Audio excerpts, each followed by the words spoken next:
अस्सलाम वालेकुम स्टूडेंट्स, कैसे हैं आप सब? ठीक हैं, खैरियत से हैं? उम्मीद करता हूं कि आप बिल्कुल ठीक ठाक होंगे। स्टूडेंट, जैसे कि आप जानते हैं कि हम बात कर रहे थे सॉल्ट्स के बारे में, तो आज हमने जो डिस्कस करना है हम प्रिपरेशन मेथड की बात करेंगे सॉल्युबल सॉल्ट्स की। सॉल्युबल सॉल्ट जो है इनके प्रिपरेशन मेथड की बात करनी है। कौन कौन से मेथड हम डिस्कस करेंगे? एक तो डायरेक्ट डिस्प्लेसमेंट रिएक्शन देखना है हमने, इसके बाद हम न्यूट्रलाइजेशन की बात करेंगे, reaction of an acid with metallic oxide हम उसको देखेंगे, डिस्कस करेंगे, और लास्ट में हमने ये देखना है कि जब हम किसी एक एसिड को कार्बोनेट से रिएक्ट करवाते हैं तो किस तरह से सॉल्युबल सॉल्ट बनते हैं।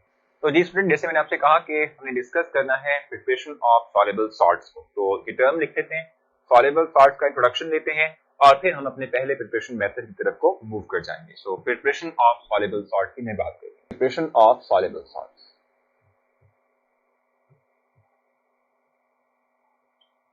Of soluble salt.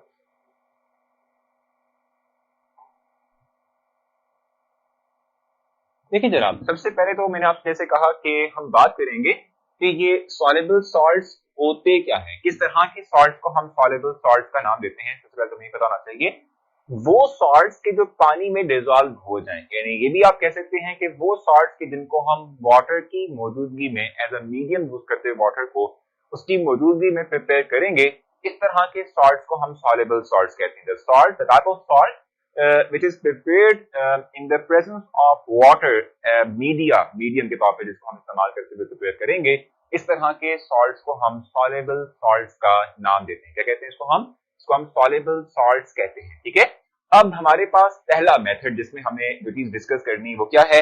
First preparation method. हमारे पास क्या होगा? फर्स्ट प्रिपरेशन मेथड हमारे पास है, अगर हम बात करते हैं सॉल्युबल सॉल्ट्स की, तो जो फर्स्ट प्रिपरेशन मेथड है, ठीक है, that is direct displacement reaction. ठीक है, और डायरेक्ट डिस्प्लेसमेंट रिएक्शन का मतलब ये होता है कि we are reacting a metal with an acid. ठीक है, हम एसिड को एक मेटल से रिएक्ट करवा रहे हैं। ठीक है, तो डायरेक्ट डिस्प्लेसमेंट रिएक्शन की हम बात करेंगे।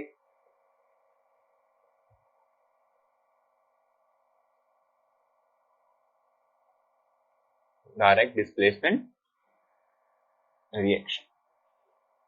ठीक है, अब डायरेक्ट डिस्प्लेसमेंट रिएक्शन में वर्ड डिस्प्लेसमेंट इस बात को शो कर रहा है कि चीज दिन उसी चीज को रिप्लेस करना है। किस तरीके से करना है? रिएक्शन राइट करेंगे तो उसमें समझ लेंगे। ठीक है, सो फर्स्ट रिएक्शन हमारे पास, let's suppose we are reacting HCl which is an acid, ठीक है, with magnesium which is a metal. ठीक है, और इनके थ्रू हमारे पास क्या बनेगा? We will get magnesium chloride and hydrogen H2। ठीक है, ये हम गेट करेंगे। ये एक्वस फॉर्म के अंदर है, ये गैसियस फॉर्म में डेवलप होगा, ये हमारे पास सॉलिड फॉर्म के अंदर था, और ये भी एक्वस फॉर्म के अंदर हमने लिया। ठीक है, जो कि हम देख रहे हैं। ठीक है, अब इस सेक्शन को थोड़ा सा अंडरस्टैंड कर लेते हैं। डिस्प्लेसमेंट का वर्ड हम क्यों लगा रहे हैं, इसका क्या मतलब होता है, ये भी हम अंडरस्टैंड करेंगे। देखिए जरा, शायद अगर आपको याद हो, हमने 9th में ये बातें डिस्कस की हुई हैं कि जो मेटल्स होते हैं they are electropositive in nature. ये क्या होते हैं? इलेक्ट्रोपॉजिटिव होते हैं। They have capacity, they have ability to donate electron. तो मैग्नीशियम क्योंकि मेटल है, इलेक्ट्रोपॉजिटिव भी है, आसानी से इलेक्ट्रॉन लूज कर सकते, तो मैग्नीशियम इलेक्ट्रॉन लूज करेगा, और मैग्नीशियम के इलेक्ट्रॉन लूज करने से क्या होगा? Magnesium will carry +2 charge. ठीक है, और जब आप बात करते हैं किसी एक एसिड की, तो एसिड को जब आप पानी में डिसॉल्व कर लेते हैं तो उससे क्या होता है कि वो प्रोटॉन रिलीज करता है, और उससे क्या होता है? आयनाइजेशन काज होती है। So we will get positive ions and negative ions, chloride ion. ठीक हो गया, तो अब क्या होगा? ये जो हमारे पास H पॉजिटिव आयंस हैं, they will take these electrons. ठीक है, और इस तरह से क्या होगा? H पॉजिटिव के दरमियान दो इलेक्ट्रॉन आए, इनके दरमियान लिंकेज डेवलप हो चुकी है, बॉन्ड डेवलप हो चुका है, और ये H2 गैस की फॉर्म के अंदर रिलीज हो जाएंगे, रिमूव हो जाएंगे, सिस्टम से निकल जाएंगे। ठीक है, नीचे हमारे पास क्या बचा? एक तो बच गया क्लोराइड आयन और दूसरा बच गया मैग्नीशियम आयन। ठीक है, सो मैग्नीशियम क्लोराइड आयन से कंबाइन होगा, और इनके कॉम्बिनेशन से we will get magnesium chloride, जो कि सॉल्यूशन के अंदर डिसॉल्व फॉर्म में रहेगा। ये सॉल्युबल सॉल्ट है, और सॉल्युबल सॉल्ट मतलब कि पानी में डिसॉल्व हो सकता है। सो डिस्प्लेसमेंट का वर्ड ये इस बात को रिफ्लेक्ट कर रहा है कि हमने क्या किया? हमने हाइड्रोजन को रिप्लेस कर दिया, डिस्प्लेस कर दिया विद मैग्नीशियम। ठीक है, और इसकी डिस्प्लेसमेंट से क्या हुआ कि हमारे पास एक जो कंपाउंड डेवलप हुआ वो सॉल्ट था, यानी कि मेटल और नॉन मेटल का कॉम्बिनेशन के साथ एक बनने वाला कंपाउंड था, जिसको हम सॉल्ट कहते हैं, और चूंकि पानी में डिसॉल्व होता है तो ये सॉल्युबल सॉल्ट कहलाता है। तो ये पहला प्रिपरेशन मेथड है जिसमें कि हम सॉल्युबल सॉल्ट को प्रिपेयर कर रहे हैं। ठीक है, इस तरीके से दूसरा रिएक्शन हम देख लेते हैं। दूसरा रिएक्शन बहुत आसान है, और ये पहले भी हम थोड़ा बहुत डिस्कस कर चुके हैं जब हमने एसिड के रिएक्शन को अंडरस्टैंड किया था, प्रॉपर्टीज की हम बात कर रहे थे। सेकेंड प्रिपरेशन मेथड है न्यूट्रलाइजेशन रिएक्शन।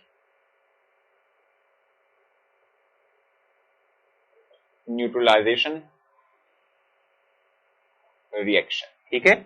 इसकी हम बात कर लेते हैं कि न्यूट्रलाइजेशन रिएक्शन हमारे पास होता क्या है।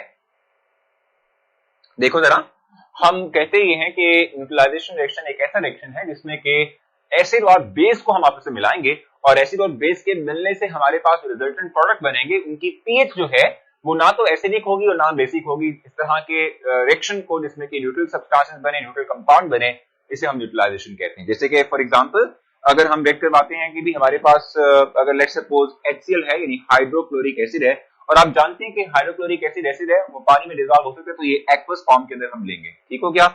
इसको हम अब रिएक्ट करवाएंगे विद सोडियम हाइड्रोक्साइड, और क्योंकि ये बेस है और आप जानते हैं कि बेस भी जो है वो पानी में डिसॉल्व हो सकती है, तो इन दोनों को रिएक्ट करना है हमने, इनको HCl और NaOH को रिएक्ट करना है।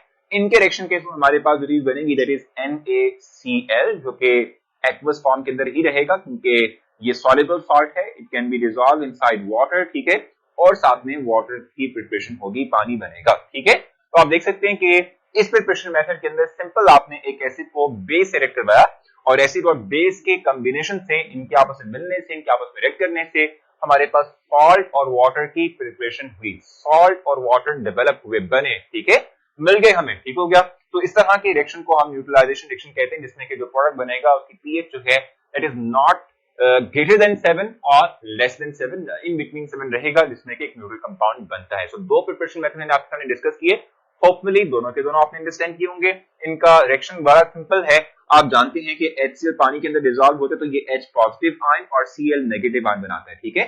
सोडियम हाइड्रोक्साइड डिसॉल्व होगा पानी में तो ये Na प्लस आयन और Cl negative ion, sorry OH negative ion जो है उसकी फॉर्मेशन करेगा, ठीक हो गया। ये चीजें बनेगी हमारे पास, ठीक है। अब क्या है, ये Na प्लस आयन इस Cl नेगेटिव को लेने के बाद NaCl बना देगा, ये H पॉजिटिव आयन इस OH लेने के बाद वाटर की प्रिपरेशन करेगा। It's very simple, it's quite simple, कि जिसको हम इस पर डिस्कस कर रहे हैं, ठीक है। तो अब हम नेक्स्ट पॉइंट की तरफ मूव करेंगे, हमारा थर्ड प्रिपरेशन मेथड, उसको हमें देखना है।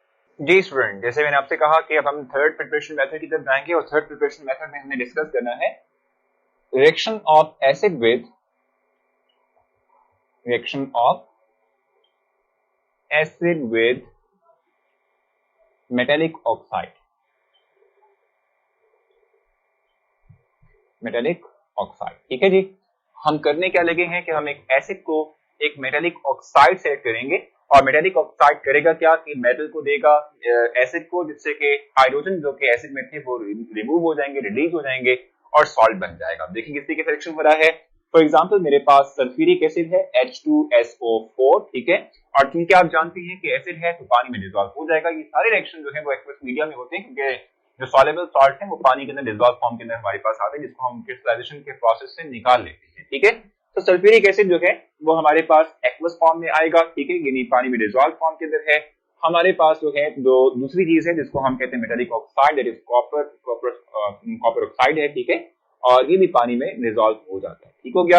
अब इनके रिएक्शन के थ्रू हमारे पास कॉपर सल्फेट बनेगा जो कि सॉल्युबल सॉल्ट है, तो एक्वस फॉर्म में डेवलप होगा, ठीक है, और साथ में वाटर प्रिपेयर होगा जो कि लिक्विड फॉर्म के अंदर उसी सिस्टम का हिस्सा रहेगा, वाटर H2O जो कि लिक्विड फॉर्म में बन रहा है, ठीक है। अब रिएक्शन को थोड़ा सा समझ लेते हैं कि हम बेसिकली क्या कहने वाले हैं, ठीक है। देखो कॉपर ऑक्साइड जो है ये पानी जब डिसॉल्व होता है तो ये बनाता है कॉपर आयन यानी Cu+2, ठीक है, और साथ में O नेगेटिव आयन डेवलप होते हैं, ठीक है। सेम वे के अंदर आप सल्फ्यूरिक एसिड को अगर आप देखें तो ये पानी में डिसॉल्व होने के बाद H पॉजिटिव आयन और सल्फेट आयन यानी कि SO4 नेगेटिव 2 आयन की फॉर्मेशन करेंगे, ठीक है। ये जो कॉपर आयन है दैट इज कॉपर+2 यानी Cu+2, ठीक है, it will combine with this sulphate ion, ठीक है, और इनके कॉम्बिनेशन के through copper sulphate aqueous form के अंदर डेवलप होगा जो पानी में डिसॉल्व हो जाएगा, ठीक है। पीछे हमारे पास H पॉजिटिव आयन बचे, ये H पॉजिटिव आयन इस O-2 से कंबाइन होंगे और इनके कॉम्बिनेशन से वाटर बनेगा जो कि लिक्विड फॉर्म के अंदर उसी सिस्टम का हिस्सा रहेगा। ये हमारे पास reaction of an acid with metallic oxide, metallic oxide से मुराद ये होता है कि कोई एक मेटल जो है वो ऑक्सीजन से बाइनरी कंपाउंड बना रहा है, बाइनरी मतलब कि कोई मेटल किसी ऑक्सीजन के साथ यानी ऑक्सीजन के साथ इस टॉप पे कंबाइंड फॉर्म के अंदर एक कंपाउंड की फॉर्म के अंदर रहेगी, ठीक है, इसे हम मेटेलिक ऑक्साइड कहते हैं। ये थर्ड प्रिपरेशन मेथड था। फोर्थ एंड फाइनल की बात करते हैं जिसमें हमारा ये टॉपिक भी कंप्लीट हो जाएगा, और वो हमारे पास क्या है जी, हम रिएक्शन करवाएंगे एसिड का, ठीक है, with carbonate. Reaction of acid with carbonate हमने ये डिस्कस करना है। Reaction of acid with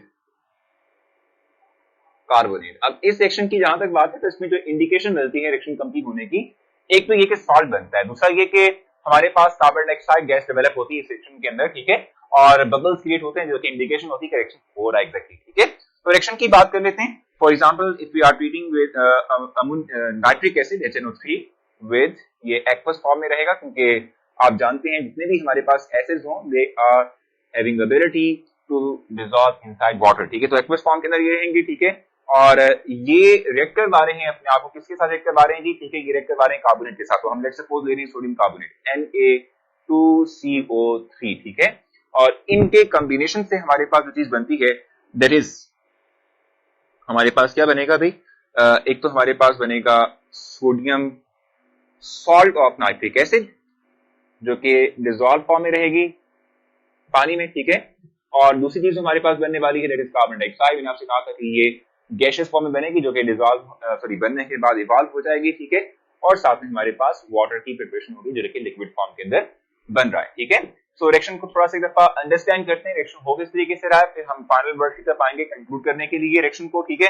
nitric acid एक एसिड है और ये क्या करेगा भी, ये H पॉजिटिव आयन बनाएगा और NO3 यानी कि नाइट्रेट आयन की फॉर्मेशन करेगा, NO3 नेगेटिव आयंस की फॉर्मेशन करेगा। सेम वे में सोडियम कार्बोनेट जो है it can be dissolve inside water, aqueous form के अंदर ये रहता है, ठीक है।